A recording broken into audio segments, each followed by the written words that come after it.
Everyone, जय माता दी सभी को। कैसे हैं आप लोग? माता रानी की कृपा से स्वस्थ होंगे, यही उम्मीद है। माता रानी आप लोगों पे हमेशा कृपा दृष्टि बनाए रखे। आइए जानते हैं आमला नवमी के दिन हमें क्या क्या कार्य करने चाहिए जिससे हमारे कारोबार में वृद्धि हो जाए। और जो आमला नवमी होती है हमारे रोग मुक्ति के लिए और कारोबार को बढ़ाने के लिए होती है। ऐसी तिथियां दो आती हैं, जो अक्षय तृतीया और आमला नवमी, जिससे हमारे जो सत्कर्म करते हैं, भजन कीर्तन करते हैं, वो हजारों गुना उनका फल मिलता है। तो सबसे मेन चीज होता है, आमला नवमी 30 अक्टूबर को पड़ने वाली है। तो उस दिन आपको, जैसे सौभाग्यवती महिला जो होती हैं वो व्रत भी रखती हैं और पूजन भी करती हैं आमला नवमी के दिन। तो हमें करना क्या है, 5 आमले लाने हैं और 5 आमले का दीपक जलाना है आंवला के पेड़ के नीचे। हमें उनका पूजन करना है आंवले का। तो जो हम कुछ भी चढ़ाते हैं उसका 1000 गुना फल मिलता है, जो सौभाग्यवती लेडीज होती हैं। और सबसे मेन चीज क्या होता है, हमें पूजा किस प्रकार से करनी है।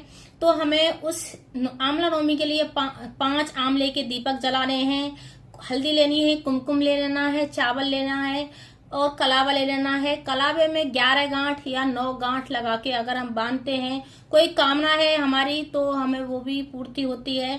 और जो सौभाग्यवती जो महिलाएं होती हैं वो भोजन आंवले के पेड़ के नीचे करती हैं और जो ब्राह्मण होता है उसको भी कराती हैं।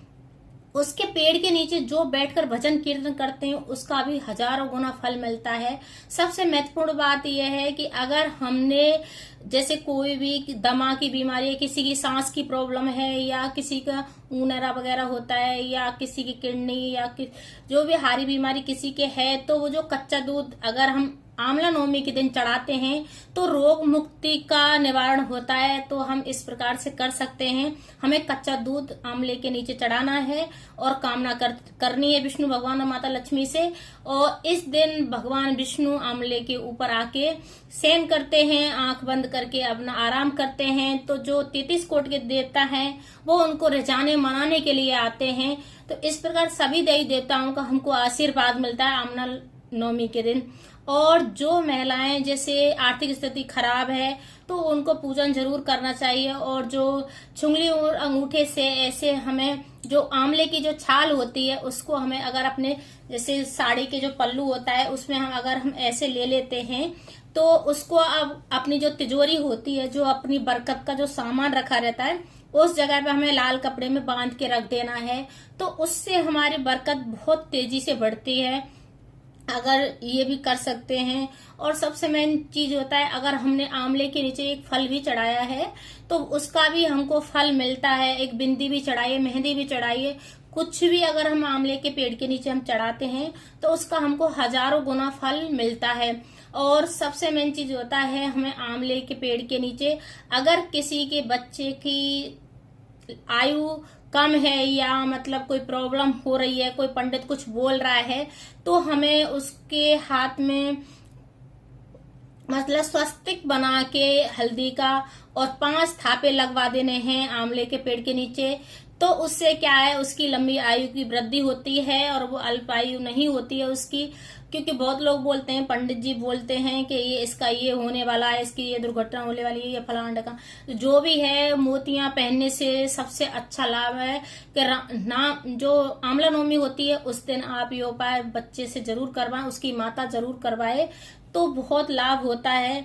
और सबसे मेन चीज है, हमें अगर हम हल्दी और कच्चा दूध डाल के हम जो आंवले की पूजा करते हैं, वैसे आंवले को हमें हल्दी से लीपना है, नीचे लीप के हमें आंवले का गमला रखना है। और फिर उसके बाद में हमें पूरब दिशा की मुख करना है हमें, और तब हमें पूजा करनी है। पूजा का भी मैं विधान बता देती हूँ, इस प्रकार से हमें पूजा करनी है। और हमें उसमें कलावा जरूर बांधना है आंवला नवमी में। और सबसे मेन चीज होता है कि हमें दीपक भी लगाना है, उसमें हल्दी डालनी है और हल्दी युक्त जल जरूर चढ़ाना है, गंगा जल भी चढ़ाना है और कच्चा दूध भी चढ़ाना है, जिससे हमारे शरीर में जो भी रोग हैं वो उससे मुक्ति मिल जाए। तो रोग मुक्ति के लिए आंवला नवमी बहुत विशेष मानी गई है। वैसे तिथियां 2 ही महत्वपूर्ण होती हैं जो हमारे सत्कर्म जो जितने करते हैं उसका हमें दुगना फल मिलता है, एक अक्षय तृतीया और एक आमला नवमी। तो इस दिन हम जो भी दान पुण्य करते हैं, जो भी हम पूजा पाठ करते हैं, वो हमारा सारा लगता है और हमको हजारों गुना फल मिलता है। अगर हमने एक मेहंदी भी चढ़ा दी है तो भी उसका हमको हजारों गुना फल मिलता है। तो इस प्रकार से आप पूजा कर सकते हैं, जिसकी जैसी सामर्थ्य है उस हिसाब से आपको पूजा जरूर करनी है। आंवले की परिक्रमा जरूर देनी है, क्योंकि परिक्रमा का भी बहुत विधान है, इससे भी हमको दुगना फल मिलता है। जो भी हमारी, और कुछ दक्षिणा जरूर चढ़ानी है, अगर हमारी पूजा पाठ में जो कमी हो जाए वो हमारी पूरी कर देती है। और पीले पुष्प जरूर चढ़ाने हैं। नहा धोकर हमें पीले वस्त्र धारण करने हैं, अगर पीले नहीं है तो रेड कलर के भी पहन सकते हैं। अगर पीला होता है तो बहुत अच्छा माना जाता है कि विष्णु भगवान को पीला कपड़ा बहुत पसंद है, इसलिए तो पीला वस्त्र जरूर पहनना चाहिए। चंदन और हल्दी का तिलक जरूर लगाना चाहिए। अगर मेरी वीडियो अच्छी लगे तो लाइक करें, शेयर करें, कमेंट करें, सब्सक्राइब करें। हर हर महादेव कमेंट में जरूर लिखें।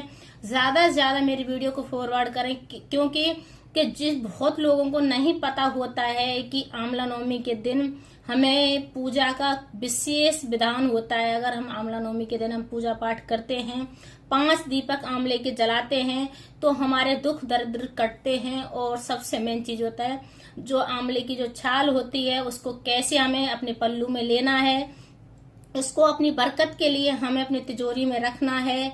और कच्चा दूध चढ़ाना है, जिसके सांस की प्रॉब्लम है, और जैसे निमोनिया है, किसी के दमा की बीमारी है, या किडनी प्रॉब्लम है, या जो भी प्रॉब्लम है, उसके लिए कच्चा दूध जरूर आमले में चढ़ाना है, जिससे रोग मुक्ति की निवारण हो सके।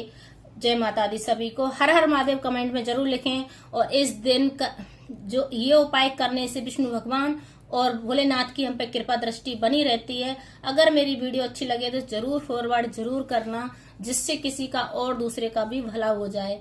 जय माता दी सभी को।